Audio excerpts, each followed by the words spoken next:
Tender 120 कोटींचं. दरोडेखोर ठेकेदाराने ते घेतलं 182 कोटींना. Bill काढलं 263 कोटींचं आणि काम केलं ते फक्त 60 कोटींमध्ये. चक्क 200 कोटींचा भ्रष्टाचार. प्रकरण खळबळजनक, तेवढंच धक्कादायक आणि पीडब्ल्यूडीच्या वरिष्ठ अधिकाऱ्यांची लाज काढणार. राजकीय पुढारी खिशात घातले आणि पीडब्ल्यूडीच्या अधिकाऱ्यांशी पार्टनरशिप केली. वरिष्ठ अधिकाऱ्यांना टक्केवारी पोहोचवली की कशा प्रकारे राजरोसपणे शासकीय निधीवर दरोडा घालता येतो याचं हे एक उत्तम उदाहरण आहे. म्हणजे मंत्रालयातील भिकारी अधिकारी आणि पीडब्ल्यूडीचे वरिष्ठ अधिकारी यांच्याशी जर संगनमत केलं, त्यांना हवं ते पोहोचवलं की पाहिजे तशी बिलं काढता येतात, बोगस कागदपत्र तयार करता येतात, याचं हे उत्तम उदाहरण आहे. म्हणजे या सगळ्या भ्रष्टाचारामध्ये, या राजकीय दरोड्यामध्ये राजकीय पुढारी आणि त्याचबरोबर स्थानिक लोकप्रतिनिधीही सामील असल्याशिवाय असे दरोडे घालण्याची हिंमत ही ठेकेदारांची होत नाही. आणि म्हणूनच या भ्रष्टाचाराविरुद्ध गेली काही वर्ष आम्ही लढतोय आणि आमचं लढणं हे प्रामाणिकपणाचं आहे माहीत पडल्यानंतर पीडब्ल्यूडी मधलेच काही अधिकारी, काही चांगले कर्मचारी, काही सुज्ञ मंडळी अशी काही प्रकरणं आमच्याकडे आणून देतात. म्हणजे अर्ध्या तासापूर्वी ठेकेदाराच्या जवळच्याच एका माणसाने, अर्थात निवृत्त कर्मचाऱ्याने, आमच्याकडे एक अभ्यासपूर्ण अशी या रस्त्याची फाईल आणून दिली. त्यांनी खूप चांगल्या प्रकारे या रस्त्याच्या भ्रष्टाचाराचा अभ्यास केलाय. त्यांनी जोडलेली ही सगळी बिलं आहेत. हे सगळी बिलं कशा पद्धतीने काढली गेली त्याचे पुरावे आहेत. त्याचे काही GR जोडलेले आहेत. कशा पद्धतीने भ्रष्टाचार केलाय त्याची ही कागदपत्रे आहेत. म्हणजे अत्यंत अभ्यासपूर्ण असं हे प्रकरण आहे. खरं तर त्यांनी ते आधी काही पत्रकारांना देऊन बघितलं, वरिष्ठ अधिकाऱ्यांकडे पाठवलं, काही आमदार खासदारांनीही दिलं. तर प्रत्येकाने या त्यांच्या पेपरचा उपयोग करून पैसे कमावले आणि शेवटी ते आमच्याकडे आले आणि त्यांनी सांगितलं की या प्रकरणाला वाचा फुटावी अशी माझी इच्छा आहे आणि ते फक्त तुम्हीच करू शकता असं वाटल्याने मी तुमच्याकडे आलोय. आणि म्हणून त्यांनी ही सगळी कागदपत्र आणून दिली. हे देताना त्यांनी एक सांगितलंय की हे प्रकरण बाहेर काढल्यानं, खरी ती 2 प्रकरण आहेत. आज आपण 200 कोटीचं बाहेर काढतोय. पुढच्या भागामध्ये आपण 250 कोटीचं काढणार आहोत. तर हे दोन्ही प्रकरण तुम्ही बाहेर काढल्यानंतर तुमचं मर्डर होण्याची शक्यता आहे. ठेकेदार तुम्हाला सोडणार नाहीत. म्हणजे हा घाव एकदम वर्मी लागेल.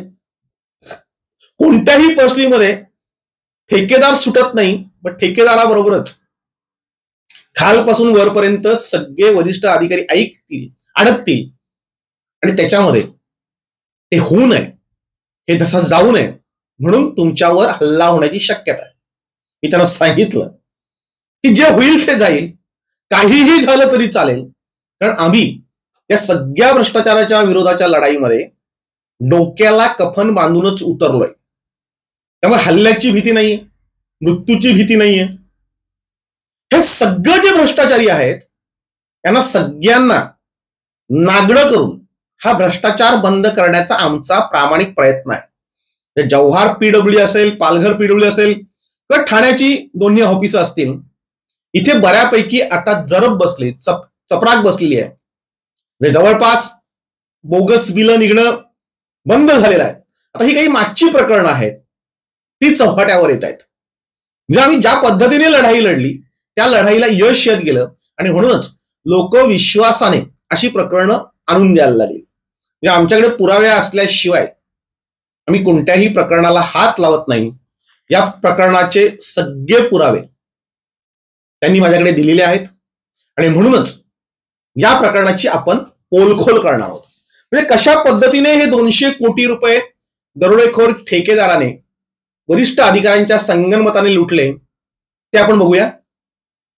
रस्त्याचं नाव आहे पालघर जिल्हा जव्हार तालुक्यातील टेंभा खर्डी जव्हार जामसर बोगदरी रुईघर रस्त्याची सुधारणा करणे. लांबी आहे 60.20 किलोमीटर. 60 किलोमीटरचा हा रस्ता आहे. रस्त्याचं नाव चित्रविचित्र याच्यासाठी आहे की नेमका कुठून कुठे रस्ता केला हे कुणालाही कळू नये. हे रस्ता जो आहे तो हायब्रिड एम्युनिटी पॅकेज MU2 याच्यामधला आहे. म्हणजे हॅमचा हा प्रोजेक्ट आहे आणि हॅमच्या या प्रोजेक्टमध्ये कशा पद्धतीने भ्रष्टाचार झालाय तो आपण पुराव्यानिशी बघूया. हे रस्त्याचं नाव लांब लचक असलं तरी खरा रस्ता तो आहे वाडा तालुक्यातील पर्लीपासून जव्हारच्या हद्दीपर्यंत. म्हणजे अगदी बोगदरी जामसर बोगदरी रुईघर इथपर्यंत परळीपासून, वाडा तालुक्यातील परळी नावाचं गाव आहे, या परळीपासून तर थेट जामसरच्या रुई बोगदरी पर्यंत तो रस्ता आहे. 60 किलोमीटरचा हा रस्ता आहे. या कामाला प्रशासकीय मान्यता जी आहे ती 146 कोटी 16 लाख रुपयांची आहे. प्रशासकीय मान्यता आधी रस्त्याचं अंदाजपत्रक बनवताना त्या रस्त्याला नेमका किती निधी लागेल तर सर्वे केला जातो आणि त्या कामाला प्रशासकीय मान्यता दिली जाते. ती प्रशासकीय मान्यता 1/12/2016 ला दिली. 1/12/2016 कारण हा प्रोजेक्ट जे चालतात ते 10-15 वर्ष चालतात. 10-15 वर्ष जे ठेकेदार असतात ते त्या रस्त्याची निगराणी करतात, देखभाल दुरुस्ती करतात आणि सातत्याने तो रस्ता दुरुस्त करायचा असतो. 40-60चा रेशो असतो.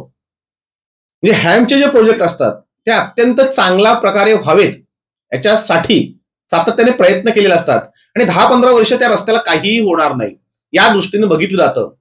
आणि म्हणून हॅमकडनं एकूण 6 रस्ते हे पालघर जिल्ह्यात मंजूर झाले होते. पहिला रस्ता आहे सफाळा मांडा, दुसरा रस्ता आहे जव्हार पाली ते कासा, तिसरा रस्ता आहे टेंभा जामगर, चौथा रस्ता आहे शहापूर शेनवाड डोळखाम, त्याच्यानंतर मुखाडा कसारा वाशाळा डोळखाम आणि 6वा रस्ता आहे शेनवे किन्नावली नागाव. आता हे एकूण 6 रस्ते मंजूर झाले होते. या 6 रस्त्यापैकी 2 रस्त्यांना कशा प्रकारे फेवर केलं ते बघा. आता प्रशासकीय मान्यता 146.16 कोटींची जरी असली तरी टेंडर जे आहे ते निघालं 119.35 कोटी, म्हणजे 119 कोटींचं टेंडर निघालं. 119 कोटी 35 लाख रुपयांचं टेंडर 27/2/2017 ला निघालं. 16 ला मंजूर आहे, 17 ला टेंडर निघाले. आता हे टेंडर 119.35 कोटीचं आहे. साधारणतः पालघर जिल्ह्यामध्ये कामं ही बिलोनी घेतली जातात. म्हणजे ठेकेदार अगदी 25% 30% बिलो घेतात कारण बोगस बिलं निघतात म्हणून ते त्यांना परवडतं. हॅमच्या बाबतीत उलट झालंय.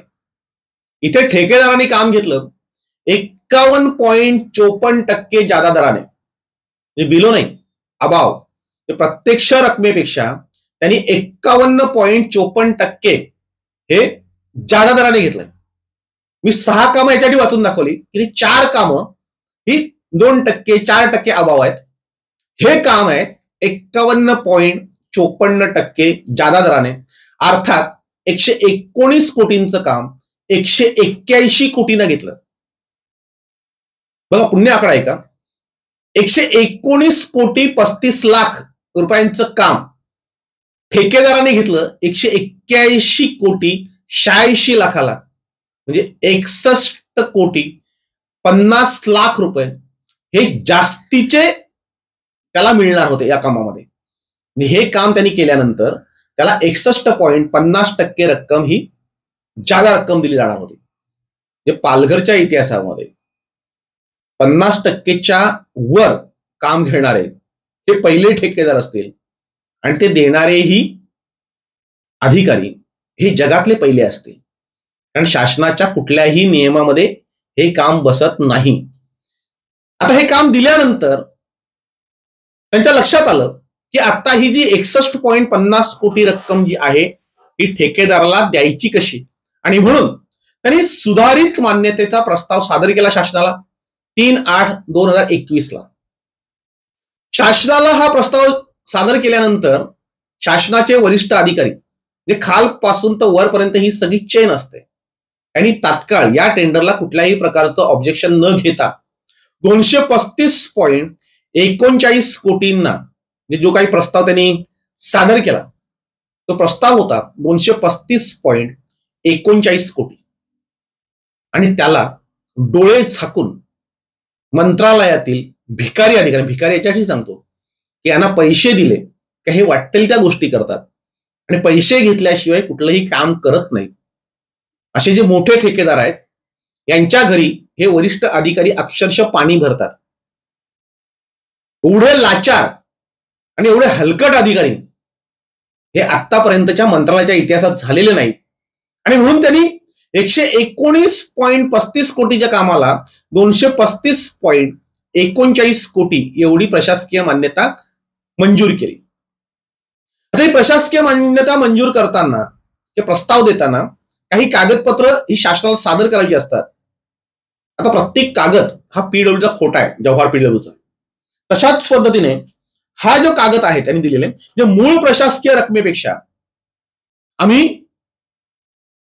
जास्त रक्कम ही ठेकेदारास दिली नाही असं पत्र हे एक्झिक्युटिव्ह इंजिनियर म्हणजे माझ्याकडे ते पत्र आहे, संबंधित अधिकाऱ्यांनी ते पत्र दिलंय. त्या पत्रावर ते पत्र आहे 3 ऑगस्ट 2021चं. त्या पत्रामध्ये पहिली गोष्ट सिव्हिल कॉस्ट धरलेली आहे 61.50 कोटी 96 लाख. म्हणजे जी टेंडरची जादा रक्कम जी अभाव रक्कम टेंडर घेतलेली आहे ती सिव्हिल कॉस्ट मध्ये धरलेली आहे. म्हणजे शासनाच्या मुख्य अभियंता यांचा जो प्रस्ताव आहे त्या प्रस्तावामध्ये सिव्हिल कॉस्ट ही जी अभाव रक्कम आहे 61.50 कोटी ती याच्यामध्ये धरलेली, ती कुठल्याही नियमामध्ये खरं तर बसत नाहीये. आता याच्यामध्ये शासनामध्ये सचिवांना प्रस्ताव देताना त्याच्यामध्ये लिहिलंय की वाढीव खर्च झालेला नाही, सोबत खर्चाचे विवरणपत्र जोडलेले आहे. हे विवरणपत्र आहे आणि त्यांनी लिहिलंय की 140.23 लाख रुपये फक्त आम्ही दिलेले आहेत. 140.23 कोटी प्रत्यक्ष ही जी मूळ प्रशासकीय मान्यता आहे त्याच्यापेक्षा ही रक्कम जास्त नाहीये असं त्यांचं म्हणणं आहे. आणि याच पत्रावर कार्यकारी अभियंता जव्हार, मुख्य अभियंता सार्वजनिक बांधकाम प्रादेशिक विभाग कोकण भवन आणि अधीक्षक अभियंता सार्वजनिक बांधकाम विभाग ठाणे तिघांच्या सह्या आहेत. या तिघांनी शासनात जो प्रस्ताव सादर केला तो कसा खोटा आहे हे त्यांच्याच कार्यकारी अभियंता म्हणजे याच्यावरही कार्यकारी अभियंत्याची सही आहे, याच्यावरही कार्यकारी अभियंत्याची सही आहे, कार्यकारी अभियंत्याचं पत्र आहे. हे कम्प्लिशन सर्टिफिकेट आहे.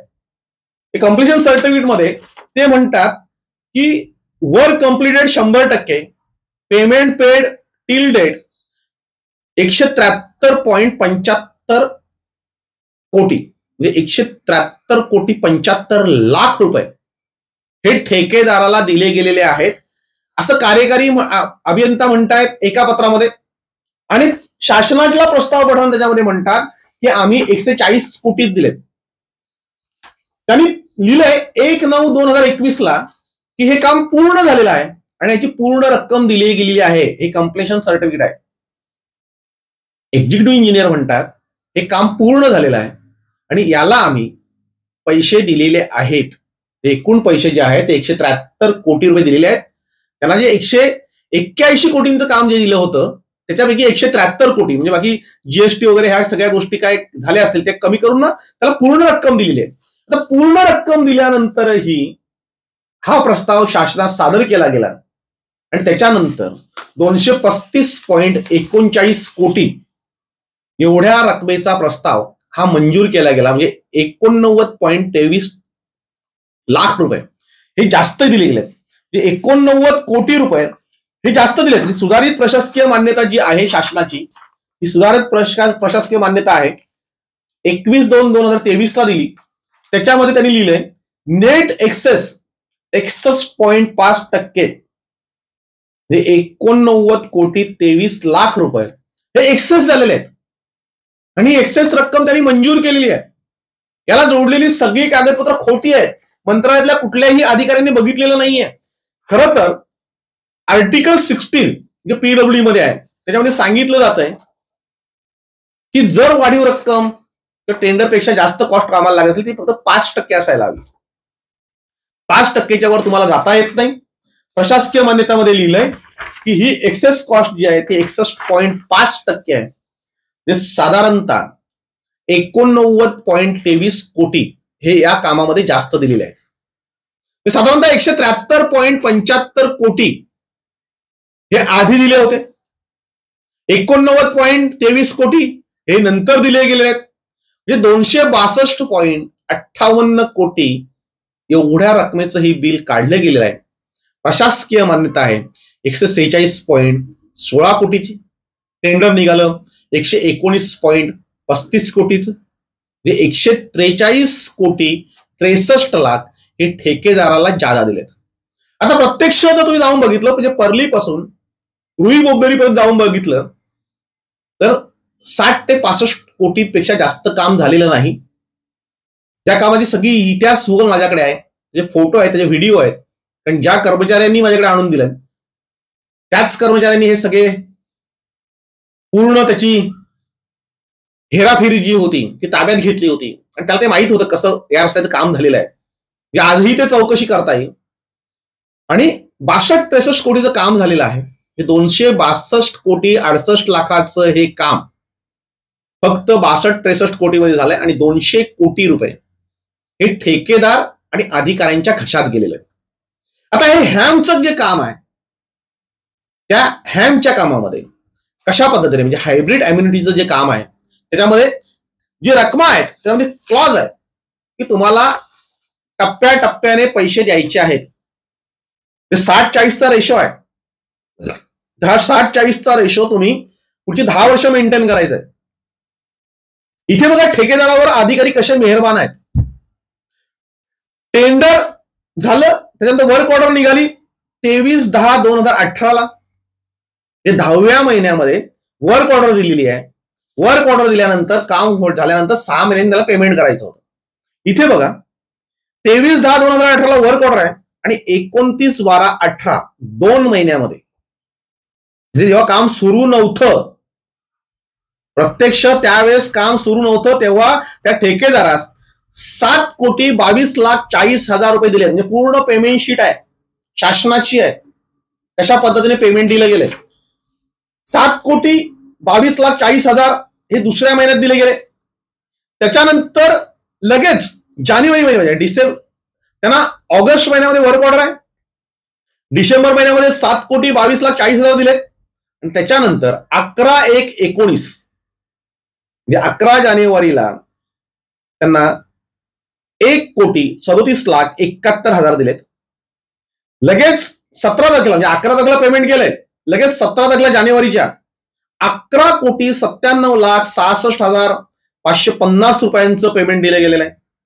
त्याच तारखेला 17 तारखेलाच 8,45,66,000 पेमेंट दिले. म्हणजे काम सुरू झाल्यानंतर दुसऱ्या महिन्यामध्ये 7 कोटी, तिसऱ्या महिन्यामध्ये 21 कोटी आणि चौथ्या महिन्यामध्ये 28 कोटी दिलेले आहेत. 18/2/2019 19,47,00,000 9,52,00,000 असे 2 वेळा पेमेंट केलंय. त्याच्यानंतर त्याच महिन्यामध्ये 25 तारखेला मार्च महिन्यामध्ये पुन्हा एकदा ठेकेदाराला 1,76,00,000 आणि 25/3/19 15,71,00,000 म्हणजे जे पेमेंट टप्प्याटप्प्याने 10 वर्षात द्यायचं आहे तेच पेमेंट या लोकांनी तात्काळ रिलीज केलेलं आहे. म्हणजे एकीकडे ठेकेदार काम करतात प्रामाणिकपणे, त्यांना 5-5 वर्ष बिलं देत नाहीत. इथे मात्र काम सुरू नाहीये आणि काम सुरू नसताना साधारणतः 262 कोटी तर बिल काढताना ते पहिल्या 3-4 महिन्यामध्ये त्याच्यापैकी निम्मे रक्कम ही निघून गेलेली आहे. जे खरं तर प्रस्ताव दाखल केला गेला सुधारित मान्यतेला त्यावेळेस त्यांनी सांगितलं होतं की 140 कोटी आम्ही दिलेले आहेत. ऑब्जेक्शन यायला हवं होतं की 140 कोटी तुम्ही दिले कसे काय. कारण 140 कोटी तुम्हाला टप्प्याटप्प्याने द्यायचे आहेत. तुम्ही तात्काळ हा सगळा फंड रिलीज केला कसा. आणि तुमच्याकडे जर कामाचा प्रशासकीय मान्यता जर 146 कोटीची होती तर प्रशासकीय मान्यता 146 कोटीची असताना तुम्ही 173 कोटी दिले कसे. ते पैसे आले कुठून. कुठल्याही प्रकारची चौकशी ही झालेली नाही. म्हणजे अत्यंत घाणेरड्या पद्धतीने, अत्यंत वाईट पद्धतीने बोगस कागदपत्र सादर करून ही सगळ्या रकमा काढलेल्या गेलेल्या आहेत. आमचा प्रश्न असा आता आहे की प्रशासकीय मान्यता 146 कोटी जे असताना 51.54% जादा दराने हे काम ठेकेदाराला देण्याचं नेमकं कारण काय होतं? आता जी काही थातूरमातूर कारणं सांगितली जातील की टेंडर आधीचं होतं, त्याला प्रशासकीय मान्यता 2016ची होती, 17ला टेंडर निघालंय. जेव्हा टेंडर निघतं तेव्हा तुम्हाला नव्याने प्रशासकीय मान्यता ही घ्यावी लागते किंवा घेणं गरजेचं होतं. जर टेंडर कॉस्ट वाढत असेल तर तुम्हाला नव्याने अंदाजपत्रक करणं गरजेचं होतं. तुम्ही ते केलेलं नाहीये आणि ठेकेदाराला तुम्ही मेहरबान. आणि महत्वाचा मुद्दा असा आहे की 6 कामांपैकी ह्या एकाच कामाला, दुसऱ्याही कामाला तसा प्रकार आहे, पण ह्या एकाच कामाला नेमका एवढ्या मोठ्या प्रमाणावर एक्सेस निधी का लागला याची ही चौकशी झाली पाहिजे. 2016ला काम मंजूर घेऊन 2018ला टेंडर होतंय. सार्वजनिक बांधकाम विभागाच्या नियमाप्रमाणे 2 वर्ष आधी जर ते काम मंजूर झालं असल्यास त्या कामाचे सुधारित अंदाजपत्रक तयार करणे गरजेचे होते आणि त्याच्यानंतर त्यांनी टेंडर काढायला पाहिजे होतं. मात्र तसं न करता केवळ ठेकेदाराच्या फायद्यासाठी ठेकेदाराशी संगनमत करून हे काम दिलं गेलेलं आहे. 3/8/2021 रोजी मुख्य अभियंता यांनी सचिवांना सुधारित अंदाजपत्रक सादर करणं गरजेचं आहे असं सांगितलं आणि या सुधारित प्रशासकीय मान्यता प्रस्ताव सादर केला. त्यामध्ये सिव्हिल कॉस्ट 51.54% जादा दराने 61.50 कोटी रुपये कसे काय दाखवलेत, ते कोणत्या नियमात बसलेत, हा आमचा पुढचा प्रश्न आहे. सदरचे काम हे हायब्रिड एम्युनिटी पॅकेजचं आहे. 60-40चा हा रेशो आहे. शासन आणि ठेकेदार यांनी 10 वर्षामध्ये देखभाल दुरुस्ती आहे. असं असताना 10 वर्षाच्या आधीच त्या कामाची पूर्ण रक्कम देऊन पुढचं काम केलेलं नाही. म्हणजे आता या सगळ्या प्रकरणाची चौकशी झाल्यानंतर परळी ते जव्हार हा जो रस्ता आहे आता करायला सुरुवात झालेली आहे, फक्त पॅच मारायला लावलेत. म्हणजे खरं तर पूर्ण रस्ता तो करायचा होता. आता 5-6 वर्षानंतर तो जर रस्ता खराब झालेला असेल तर तो पुन्हा करणं गरजेचं आहे. पण त्यांच्या वर्क ऑर्डरमध्ये ह्या कामाची जी काही काय काम करायला पाहिजे हे जे काही सांगितलेलं आहे ते काम जर तुम्ही बघितलं तर कोणीही जाऊन परलीपासून अगदी जव्हारच्या रुई बोबेरीपर्यंत बघावं. कामामध्ये होतं रस्त्याचं रुंदीकरण करणं. कुठेही रस्त्याचं रुंदीकरण झालेलं नाही. खडीकरण, मजबूतीकरण आणि डांबरीकरण करणे. खरी त्याचं रुंदीकरण कुठेही झालेलं नाहीये. जसा रस्ता पहिला होता तसाच रस्ता होता. जिथे खड्डे पडले होते ते पॅच मारलेले आहेत. त्याच्या पलीकडे हे काम केलेलं नाहीये. मोऱ्यांची पुनर्बांधणी व रुंदीकरण करणे. कुठलीही मोरी बांधलेली नाही, जाऊन बघायचं आहे. ज्या आधीच्या मोऱ्या होत्या त्याच दुरुस्त केल्या, त्यालाच रंगरंगोटी केली, त्यालाच प्लास्टर केलं. प्रत्यक्षात एकही मोरीला हात लागलेला नाही. रस्ता कॉन्क्रिटीकरण करणं होतं. पेवर्ड शोल्डर्स टाकणं, कच्चे गटार्स बांधणं, कुठेही गटार्स नाही आहेत. आरसीसी गटार्स करणं, कुठेही आरसीसी गटार नाहीत. मुरुम बाजूपट्टी नावाचा प्रकार हा पीडब्ल्यूडी जव्हारमध्ये अस्तित्वात नाहीये. रस्ता करून घेतात पीडब्ल्यूडी चे अधिकारी, ज्युनियर इंजिनियर, हे साईड पट्टीचे बोगस बिल बनवतात. कुठेही साईड पट्टी यालाही बनवलेली नाहीये. सेवा वाहिन्या नलिका, सेवा वाहिन्यांचे स्थलांतर, संरक्षक भिंत, वृक्ष लागवड, भूसंपादन, भौमितिक सुधारणा, रस्ते सुरक्षा उपाययोजना, हे सगळी जी कामं आहेत याच्यापैकी कुठलंही काम न करता जे काही खड्डे भरण्याचं, पॅच मारण्याचं, मोऱ्या दुरुस्ती करण्याचं जे काम केलंय ते काम आहे 60-62 कोटीचं आणि बिल दिलंय 262 कोटी 98 लाख रुपये. सर्वप्रथम या रस्त्याची तात्काळ चौकशी समिती नेमून चौकशी करण्यात यावी अशी म्हणजे मागणी आहे. आणि ज्यांनी कोणी खोटी कागदपत्र बनवलेली आहेत, मग ते मुख्य अभियंता असतील, कारण मुख्य अभियंत्यांचा याच्यामध्ये मोठा रोल आहे. त्यांच्या आदेशानेच खालच्या अधिकारी काम करतात. ठाण्याचे अधीक्षक अभियंता यांनी राजरोस लुटमार केली, त्यांनीच या कागदपत्रांवर सह्या केलेल्या आहेत, त्यांनी जे प्रस्ताव पाठवलेले आहेत. ज्युनियर इंजिनियर पासून तर थेट मुख्य अभियंत्यांपर्यंत सर्वांवर फौजदारी स्वरूपाचे गुन्हे नोंदवावेत, कारण ही संघटित गुन्हेगारी आहे. संगनमताने घातलेला हा दरोडा आहे आणि म्हणून या प्रकरणास या भ्रष्टाचारास जे जे जबाबदार आहेत त्या सर्वांवर फौजदारी गुन्हे दाखल करून त्यांच्याकडनं हा रस्ता इस्टिमेट प्रमाणे आहे तसा बनवून घ्यावा अशी आमची मागणी.